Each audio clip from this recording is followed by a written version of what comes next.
Je n'ai pas reçu de questions entre-temps, donc je suppose qu'il n'y a pas beaucoup de questions. Et les amis, s'il vous plaît, n'hésitez pas de partager, liker, parce que avec les absences, je pense que YouTube ne recommande plus mes vidéos. Ça m'aiderait beaucoup si vous pouvez liker, partager et commenter. Oui, surtout partager, voilà.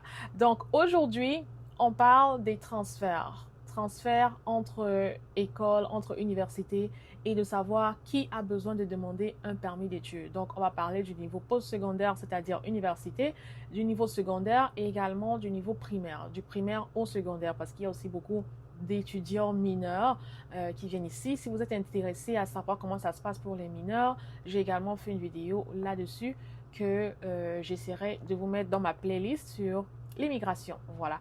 Donc, les transferts. Si vous faites un transfert, vous êtes un étudiant international, vous faites un transfert entre deux universités, c'est-à-dire vous quittez une pour aller à une autre totalement différente, vous avez besoin de demander un nouveau permis d'études.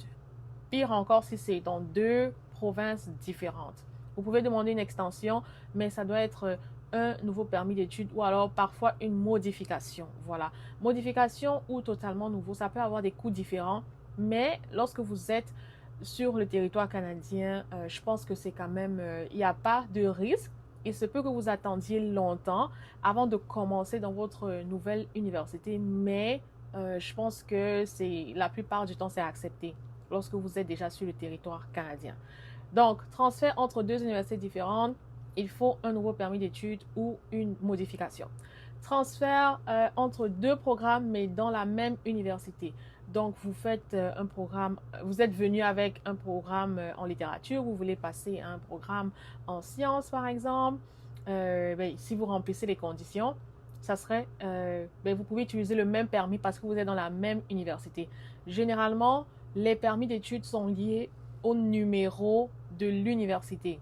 DLI, établissement désigné, au numéro de l'université désignée. Voilà, donc si c'est le même numéro, il n'y a pas de souci à se faire. Maintenant, du primaire au secondaire, vous avez besoin d'un nouveau, vous ou votre enfant a besoin d'un nouveau permis d'études ou une extension.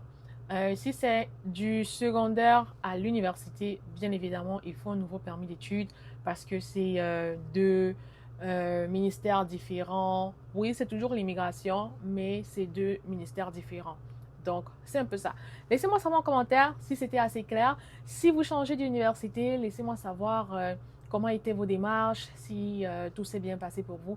Je serai ravie de vous écouter. À bientôt. Bye bye.